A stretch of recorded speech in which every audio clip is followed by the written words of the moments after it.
Hello, everyone, and welcome. Well, this is like a spontaneous astro slash tarot guidance about the energies that we are expecting in the month of July, but better said, all throughout this summer, extending into autumn, even though they will experience certain shifts. The overall tone may be pretty steady, but when I say steady, the steadiness is actually chaos. So it's a big dichotomy, it's a big duality out there, but this is exactly why we need a bit of guidance here. So in this first part, I'm gonna explain the energies that we can expect, astrologically speaking, and then guidance how to navigate our very best uh, through this very strange, chaotic, busy, and also it can be in a certain way quite frightening period.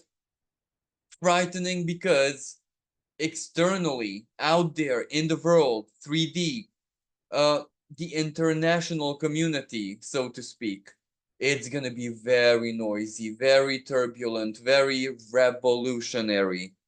But at the same time, the very same, I'm not sure even which word to use here, but I do believe the best word is um, upgrade, change.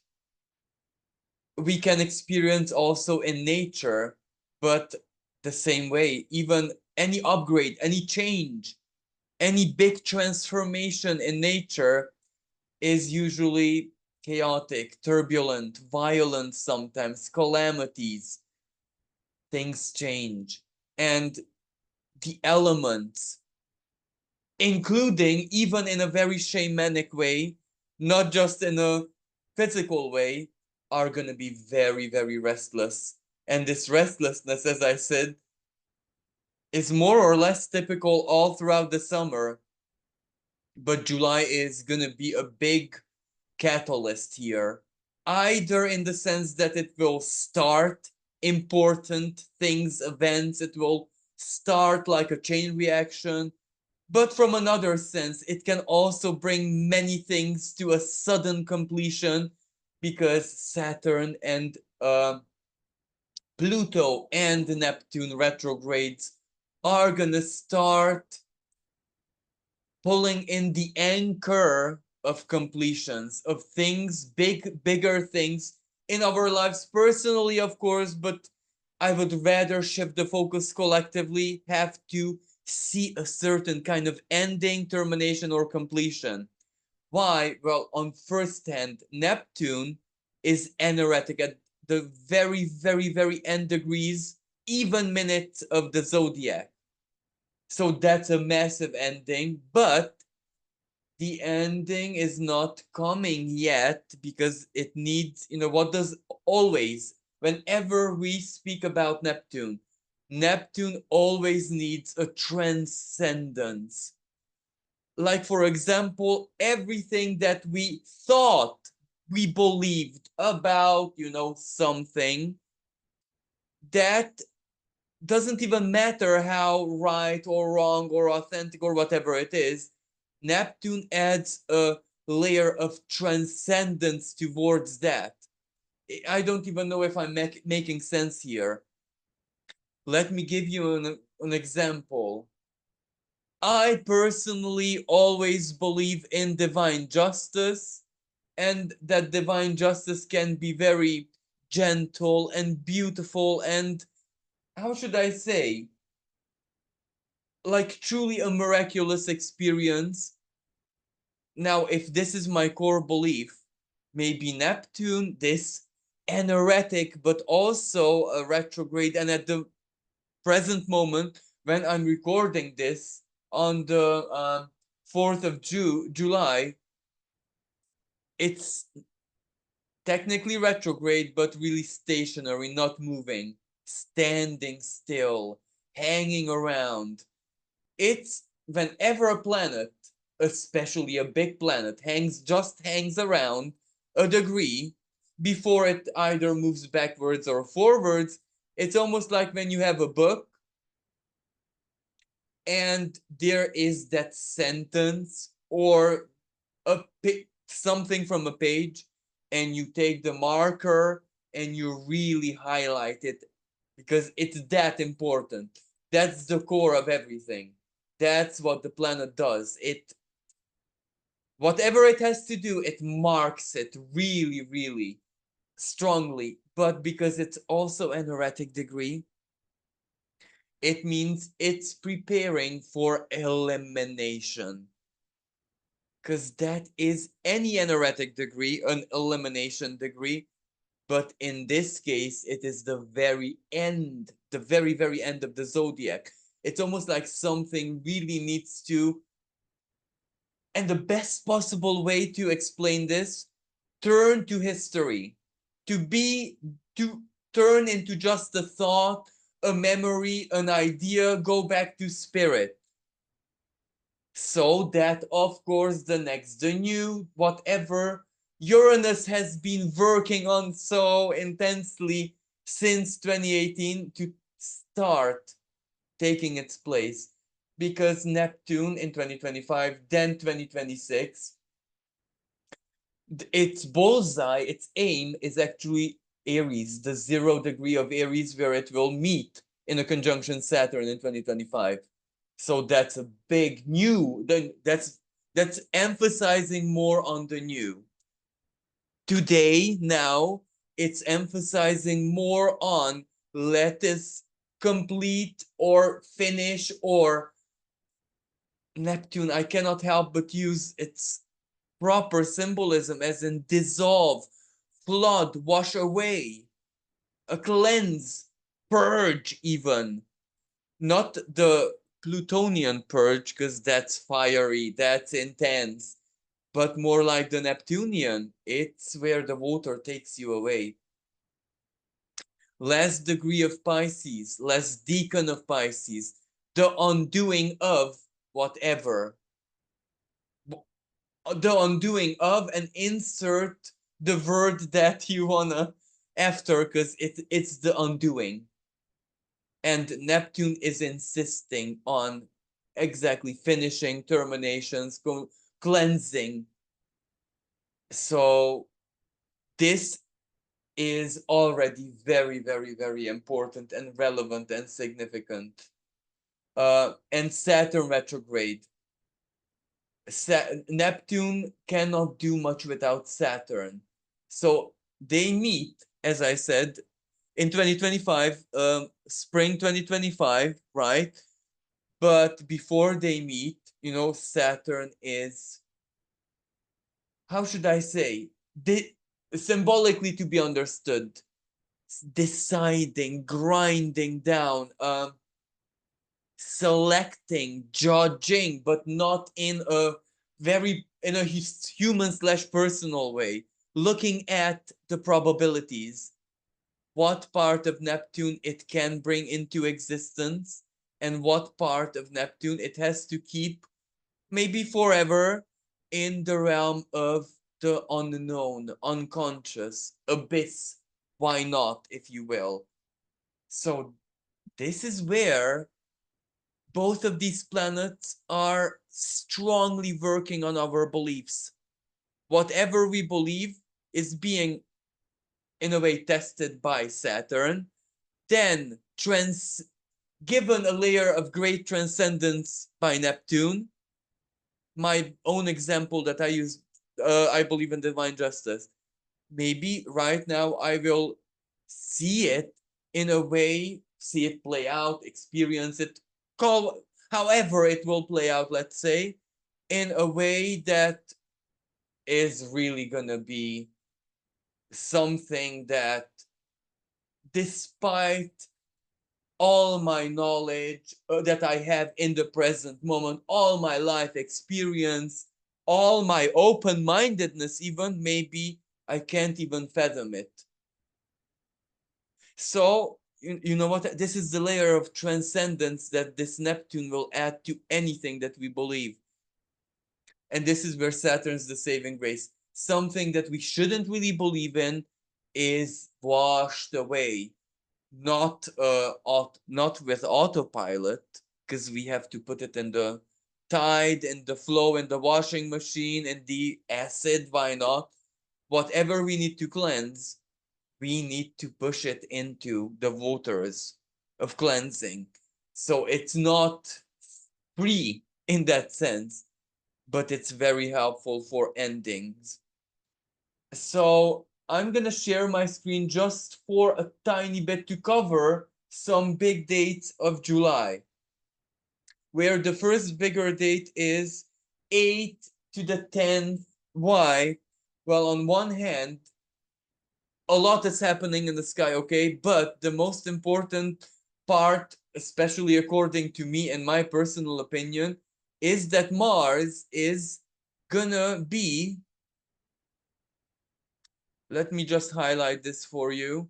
Mars is gonna transit 21, 22, 23 degrees of the sign of Taurus.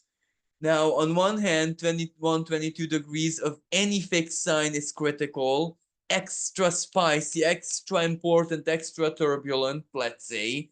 Why turbulent? Well, on one hand, we are speaking about Mars, the energy of anything, in any way, the energy is going there. And then we're speaking about Taurus fixity. Fixed, when is energized at a certain critical point, it changes, breaks, and that's uncomfortable. But what's even more important, Mars is the activator, right? Whenever it conjuncts an important astrological point, a degree, because something happened there previously, Mars evokes that energy, activates it. It makes it play out that much more. And with the Mars activations, for example, and I'm speaking about, of course, you guessed it, on in the 21st around April, we had the meeting of Jupiter and Uranus, a massive upgrade energy, quantum leap, surprise, surprise, breakthrough, revelations, truth, authenticity. Something broke through in our lives and and we saw on the world stage that from April, we, without exaggerating, technology did quantum leap in so very many ways. So, but that's not the most important part. If maybe nothing all that spectacular happened in your life. It was just an idea. It was just a thought. It was just something did happen.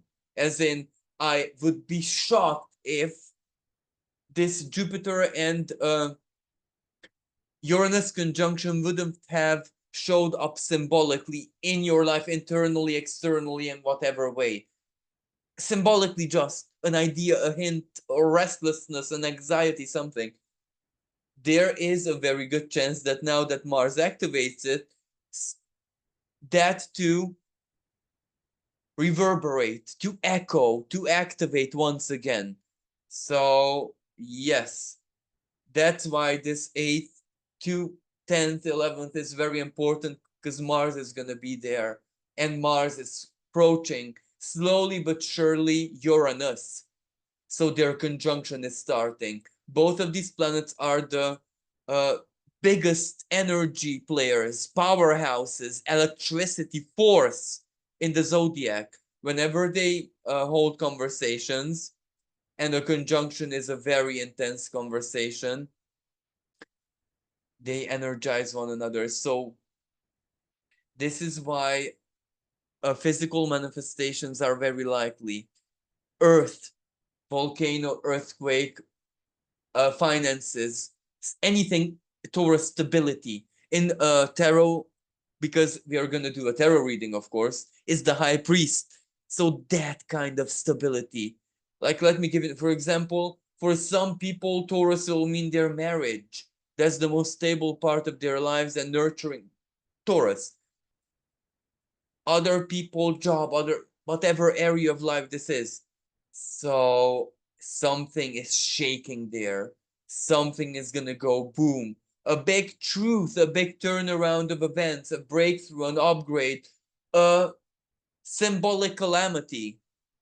Regardless of what happens, this is my first guidance. I don't even need the cards for this because this is common sense. Uranus wants your awareness. If you understand why it happened, how, what it means to you, you turn it into a big advantage. Because regardless of how we look at it, even if it's a bit, explosive, calamitous, or how you call that, it's still an upgrade.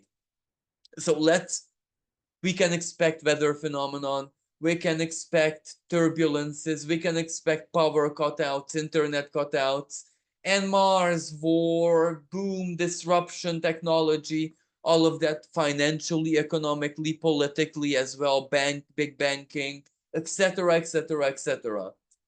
But the same time, big upgrade things might shock us. Moving on to the 15th is what I wrote in my notes. So let's move to the 15th, where we can see that Mars is meeting Uranus in the sky. Their conjunction is perfecting. This will last a few days, and the power of the conjunction a few weeks, if not months, of course. This is big because this is their proper meeting.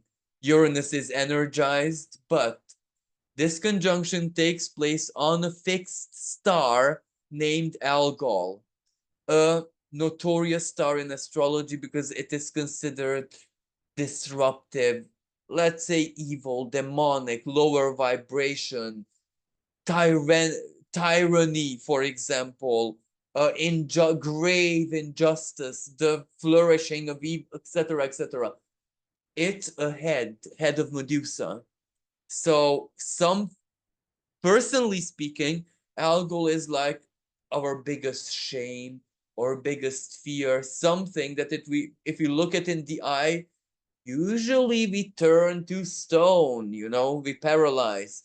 But we cannot not forget the legend that when Medusa's head was popped off, Pegasus, symbol of hopes, dreams, freedom of thought, freedom of not having shame burden us, guilt, shame, fears, the freedom from that, that's Pegasus, where we can truly soar. So Mars and Uranus together, either or at the same time, all of this at the same time, because it's not exclusive in that sense. A leader might fall, in the sense they might retire, something happens, their health, but Uranus, the next Mars, the leadership of that person, the Uranian archetype for the people to change things. This, again, Uranian archetype, the person of the people who comes to the table with the next, the revolutionary, the upgrade, the charismatic person. This leader arises. No Pegasus, freedom. So things will be unfolding big time on the world stage. Let's just leave it at that, because I will probably speak more about the astrology of that in a future video. Now, but also what I wanted to say, again, turbulence, calamity, things will be very, very, very unstable. Even if it's the biggest blessing in your life, it's unstable, you know what I mean? So we must prepare for instability. We will feel it, our bodies will feel it, anxiety, the Schumann resonance will spike, whatever, something will happen in the world stage, but Neptune anoretic, whatever hits the news, is it really true? Or in which degree is it true? Why are they speaking about that?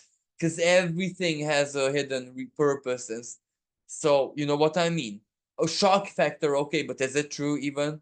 So let's keep our rational minds open and our inner gut feeling will tell us if something is true or not, or what is true for us personally. On the 17th, Sun square planetoid Eris in the sign of Aries.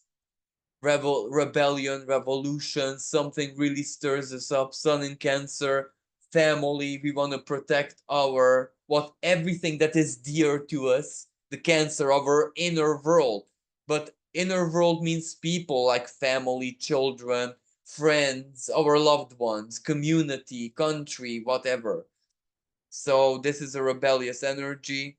Then, oh, on the I have to go back here because I mixed up a date. On the 12th first, sorry.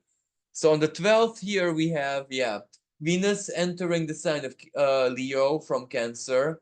So before this happens, Venus trines Neptune. That's beautiful because that is like the power of love, the power of the divine spirit, the power of compassion, the power of people, the power of faith. That it's good stuff. But then immediately as she moves into Leo, she opposes Pluto. This is a very, very heavy energy, but it doesn't have to be all that bad because something dawns on us. Our hearts stop for a second. Let's say it like that. We don't even know what to feel. Venus feeling Leo heart. Pluto, the shock factor. Pluto in Aquarius. External or people, social, out there, internet, our own future, our own friends, our own higher thoughts. A eureka moment that changes everything. So it doesn't need to be all that bad. You know what I mean? Especially that Mercury himself held this opposition, actually is when I'm doing this recording. So maybe we already get the hint of something that is coming. Okay, so moving on, the 21st. Um, we have, well, this is gonna be the cherry on top. The Capricorn full moon, the second in a row. We had one in June, and now we have one once again. In June, it was the very first 1 degree, something like that, of Capricorn. That was okay, but this one is gonna be really powerful. One of, and this is like a very tight aspect. It holds a sorry, it holds a sextile. Neptune holds a sextile with the moon. That's very, very powerful. Because Capricorn is reality, 3D. Okay, top down authority, leaders, the sign of the father, career, soul path. Capricorn has so many expressions. The moon, our feelings, our emotions. Sextile by Neptune, they hold power. We can end something. Remember Neptune at the 29 degree, the dissolving, the cleansing, uh, disillusionment. So, and the moon holds an outer sign conjunction, but okay, it's outer sign, but it's a tight conjunction. You know what I mean? They're very close together, really. With Pluto in Aquarius. So it is almost like Pluto is gonna give us a good taster of what it intends to do in the autumn when it moves to that 29 degree of Capricorn for the last time. Because after it will stay in Aquarius for the next 20 years. So this autumn is gonna be from a Plutonian sense. And Capricorn, again, top down authority. Events of 2020 will reverberate, but then even events of 2023 will reverberate. It's going to be very, very important. This is going to be big, big, big, big energy. So this full moon prepares us for that. And what's even more important, well, Neptune trines the sun. So that's unity. Sun in anaretic degree of Cancer. That's like the proper protection. Unity, solidarity, love, miraculous energy. But where the miracle is feelings or faith or the power of the spirit, the power of love. So this full moon, even if it's going to be very intense, collectively speaking, or even in our lives, why not? Especially if we have something, some degrees there, something is going to really shock us. Intense emotion, really provoke us emotionally, Pluto. But there is a massive blessing in all of that. So, as intense as it can be, we still need to accept it for what it is. And then moving on, Mars, this is the 22nd, Mars moves into the sign of Gemini. This is a big deal because a day before, Mars is at anaretic degree of Taurus. So all this anaretic energy, Neptune anaretic, Mars anaretic full moon, Pluto preparing to enter anaretic degree, Mercury slightly anaretic. Sorry, that's a mess. That's a karmic storm. That's a massive karmic hurricane sweeping. So I do believe I said enough. Let's prepare ourselves. But what this anaretic Neptune almost, and I said it will sextile Neptune. Neptune will sextile Pluto once Pluto moves back to the 29 degree of Capricorn. Why is this important? It asks us to own our reality. It doesn't matter what happens outside. There can come a moment when we can say, but not from the position and authority of the ego, but the position and authority of our sovereign spirit. So a little bit higher up than even the soul, that this is not my reality. You know what I mean? That can be a big saving grace. So now I'm going to stop sharing and let us get to the guidance part because we know it's going to be turbulent, but that we also know it's going to be a quantum leap. So let's not even polarize it, even though discomfort may be a keyword. This isn't a tarot deck, so this is this one. Um, I'm gonna use this one to ask the universe to give us, to ask spirit to give us a depiction of the energy of this summer, how it's gonna feel like. Because this deck has really, really suggestive graphics. It's not tarot, remember? So how is reality gonna feel like? And this is a collective guidance, remember? This is the sign of Sagittarius. Stonehenge, remember? Stonehenge, right? Well, this says remembrance. Let's remember something. We will be called upon by events that happen to remember something.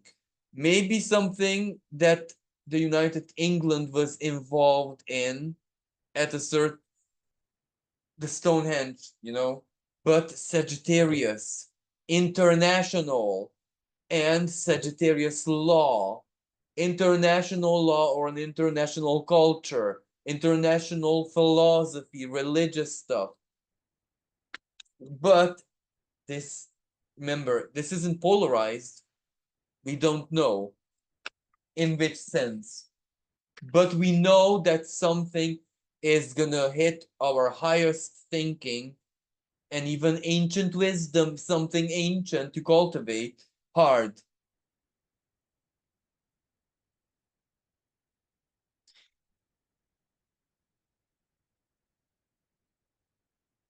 This to me says listening to the heart, but in a disciplined way.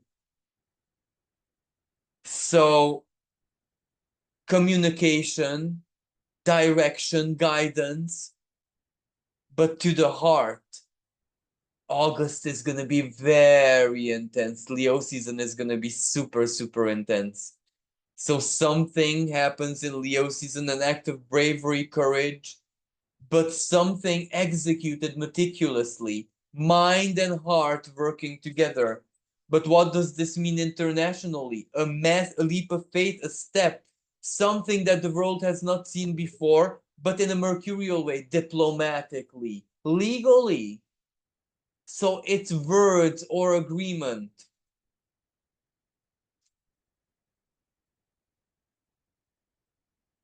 Again, something religious,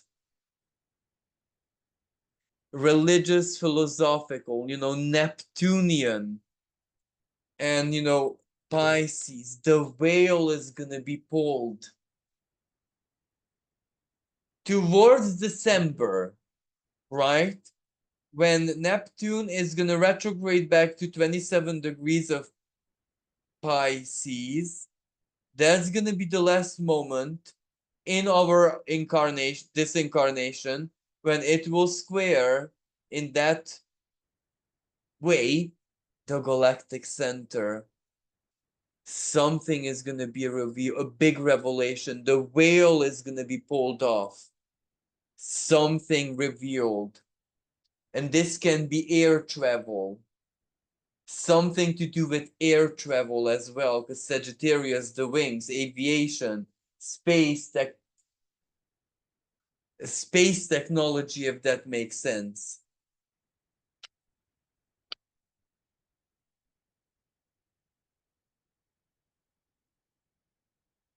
But this also means that not everything that we see and hear is going to be true. Why? Pisces and the whale, this can also mean smoke and mirrors. And this can mean just a show. So, and this can mean, if this is just a show, discern with your heart and with your own unique lens of faith. Virgo, something medical crisis, perhaps, or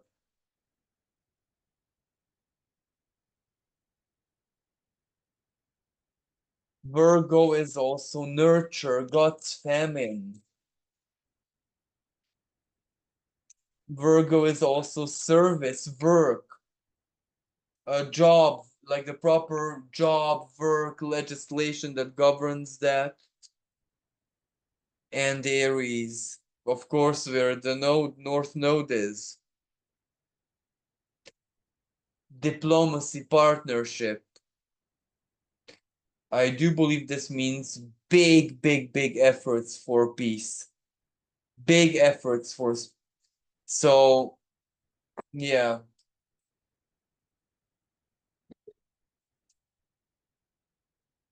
Okay, so now let's see what the cards tell us, as in the proper guidance.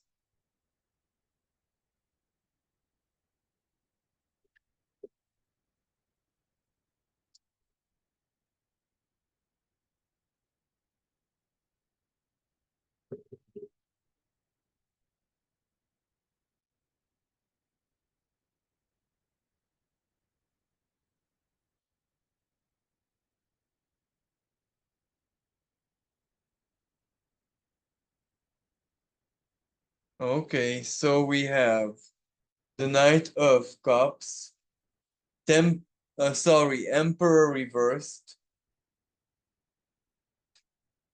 Ten of Wands reversed. How interesting.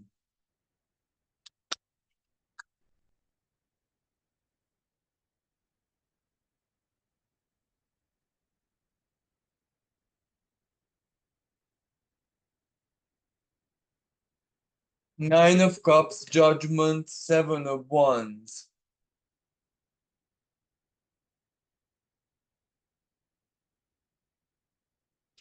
Wish fulfillment, but we must understand it in a collective way. Something that we collectively want, need, wish for, or have been wishing for a period of time. And, this, even though it's, cups energy, collectively speaking, it can also be linked to something that is stirring an emotion, like a need, a problem. So something will find either solution or the promise of it, because that sometimes is also in the Nine of Cups. As in, yes, I'm gonna help you at this and that date, and the sheer promise can, act like almost like a wish fulfillment. But Emperor reversed. This is where Emperor reversed, maybe it's literal. A leader steps down, or something is outside of control. Because the Emperor can represent top-down authority, collectively speaking. So governments everywhere might be challenged with something. Then a Wands, a burden.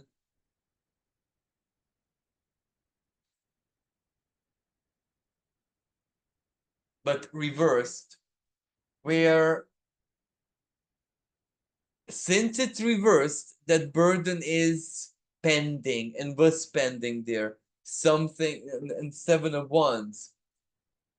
This is the card of valor, strength, proving yourself, proving something, doing something.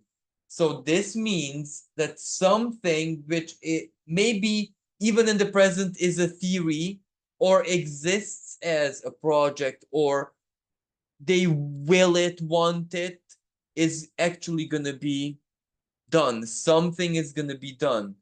But, Seven of Wands, act of courage, this can also be something conflictual. Standing up against something, someone, uprising, battling, power of the people, judgment is very important. Judgment is Pluto. Pluto in Aquarius, power of the people, retrograde, power turns internal.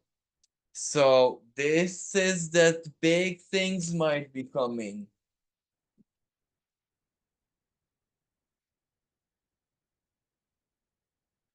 I'm not gonna use the Page of Wands because it is a minor card.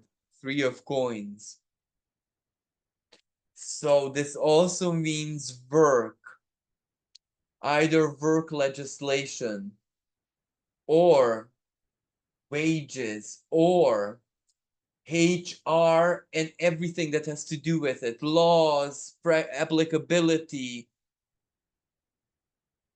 This can also represent Three of Coins, artificial intelligence, but labor-wise. Something lovers. So a partnership is gonna start working on something. Two sides are gonna be working on something.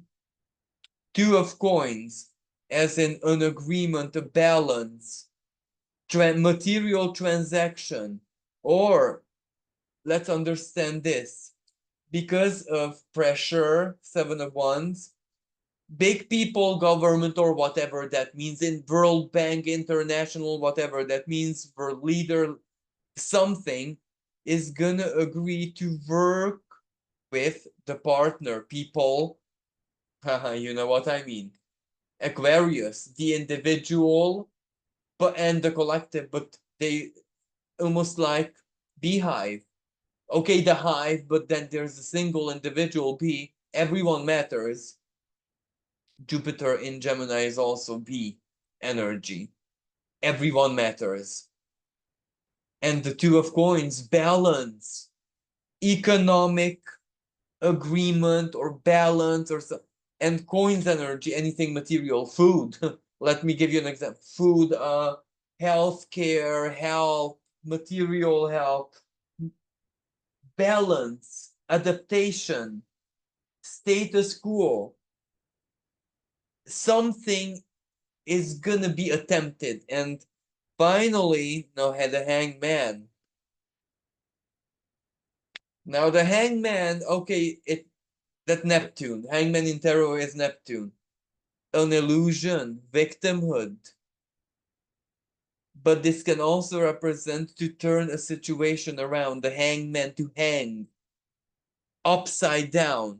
So in the most positive sense, a situation which is way off balance is going to be turned upside down, so corrected. Uranus, reversing polarities.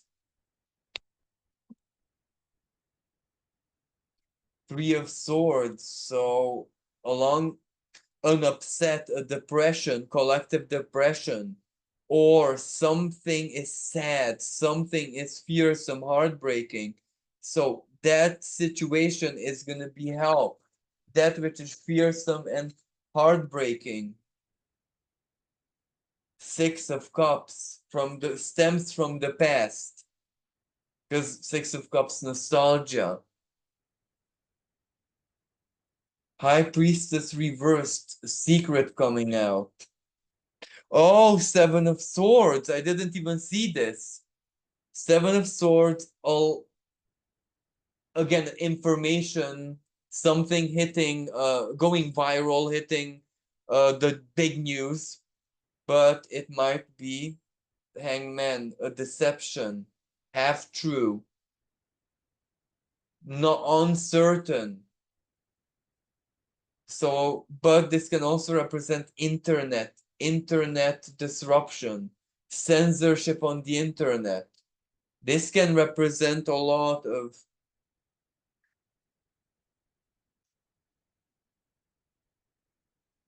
so now that we know what to prepare for, let's get to the guidance.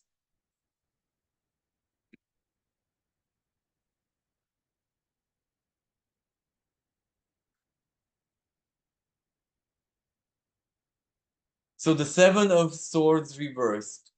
The guidance is exactly that. Do we even care to which extent something is true or not true? If it's not really part of our world and we have the wisdom, we have the understanding to know that it's not ignorance from our part, and the wisdom that from certain environments it is very healthy to be disconnected from, that's when it will not bother us as much as it should. And this is where, for some people, this summer might be the best possible moment to cut out technology or social media, or and then we have the sun reversed. Something from the internet is irritating. It triggers us, but in a way that we could not put our finger on it, in a very not obvious way, as in something. Maybe this is social media. Maybe this is, I'm not sure, how we are mainly connected to our society, our world, other people, informationally, of course. This is where, in a certain invisible way, it's triggering us badly. And we don't know where certain angers, anxieties, bad humor, if that even makes sense, bad humor in the sense that we just don't know what's wrong with us. And it's gonna become very obvious where it comes from. Certain psychological programmings that are everywhere. Everywhere, like certain things, the ways something is dished out to us by anyone. It can be our doctor, our psychologist, our astrologer, why not? Anyone. Without us actually knowing this, the way we're programmed to dish information out is to trigger another person's inner creative center, in the sense that maybe the subtle message in anything that we share is that you're not enough. You better be careful and keep up the productivity level otherwise. So things which we want to be nice with or fair with or correct with, because that's what modern psychology taught us, how nice it is to communicate in a certain way. And that is exactly the opposite of what it really should be, without us or anyone being aware of it, if that even makes sense. This is where we just trigger. It's almost like if we are like a colony of bees, we're kind of stinging each other, and we don't even know it. We're stinging each other and thinking that we're bonding, thinking that we're doing the right thing. So let's see where this goes. Three of Cups reversed. Seven of Cups. This is where the guidance is to break down everything to the most primordial level, if that is possible. No, the Three of Cups. Everything that we love and inspires us in our life. We must ask ourselves, why do we love it? And where does this guidance come from? Uranus and Taurus. Taurus is, in an indirect way, everything that we love. What we embody. And usually we embody things that are very, very important to us and we love. So this is why it comes through this way. So we are being asked to ask ourselves, why are we embodying what we embody? Let me give you an example. You love a certain singer. Ask yourself and break it down to the primordial level. Break it down until it's unbreakable, if that makes sense. Why do you love that singer? What is the emotion it evokes? Then why and why and why all over again, until you get to the raw truth. And when you see that raw truth, why you love a singer, you reflected something very important to yourself. And through that reflection, you're setting yourself free. You're gonna, how should I say, disconnect from the fear factor and connect, the Seven of Cups to your own unique, in a more authentic way than ever before lens, how you perceive reality. Remember, we live in an age where it's not seeing is believing, it's other way around. Nothing is real outside of our perception. So what we look at, we actually make it real. We project realness onto it. So we must be aware of this mechanism. Queen of Swords, yes, working with information, disciplining our mental sphere.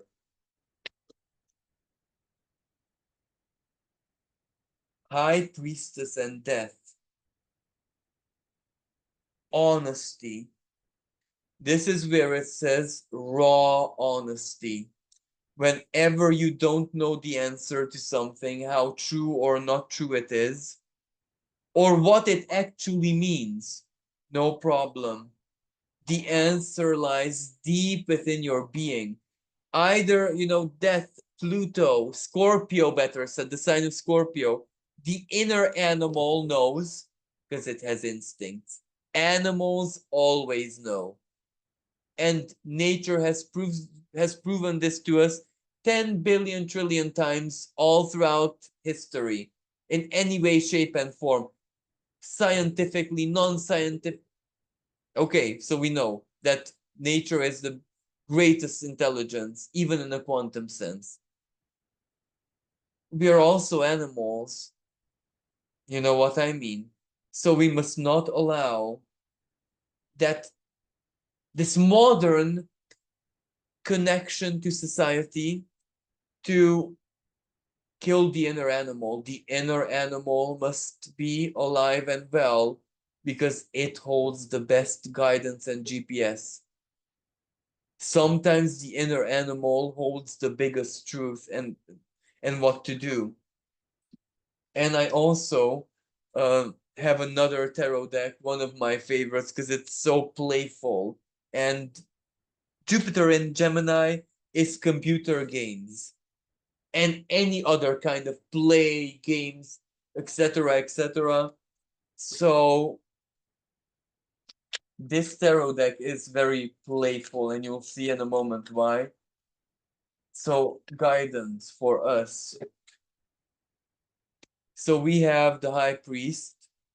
We have the High Priest. Oh, how symbolic! The Nine of Wands. This means hold on to your sanity, hold on to your faith, your intuition, your innermost instincts are your primary anchor into reality and truth, what truth is. So remember, High Priest and Priestess, it's not the fantasy, it's not the surreal, is that which is very real. High Priest, seek truth in reality, because the highest expressions of spirit are present also in reality and nature. If that even makes sense. And the Nine of Wands, we've waited a long time for something that is coming, either in our personal lives or collectively or both.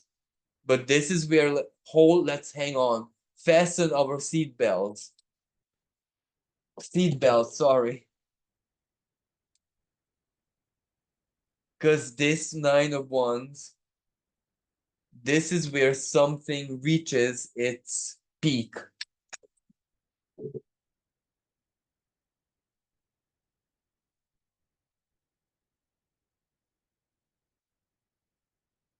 So again, the Seven of Swords, Five of Coins, Five of Wands. How interesting. Sorry, a card fell down. Wheel of Four. Oh, the Four of Swords. Something. Four of Swords and Wheel of Fortune, something complete.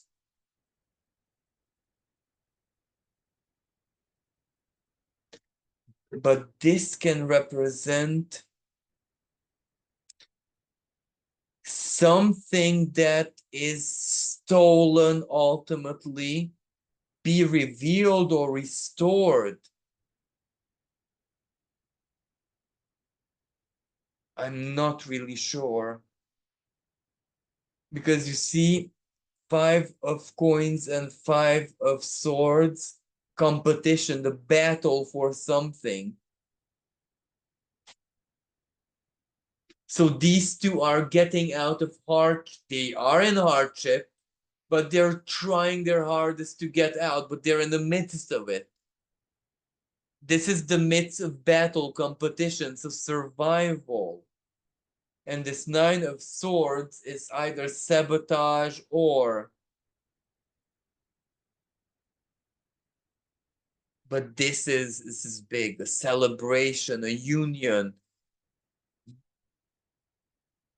This is where this can be turbulence. This can also represent calamity. Okay, let's do an experiment. If this is calamity, then let's have the tower card. Let the tower card pop out. If it's not the tower card, it's not gonna be a calamity. Well, actually, these are a lot of cards. Death. Does death count?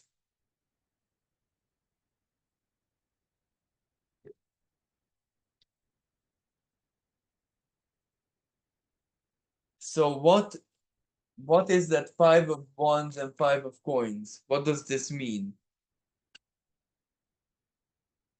If it's calamity, I repeat, we won the tower.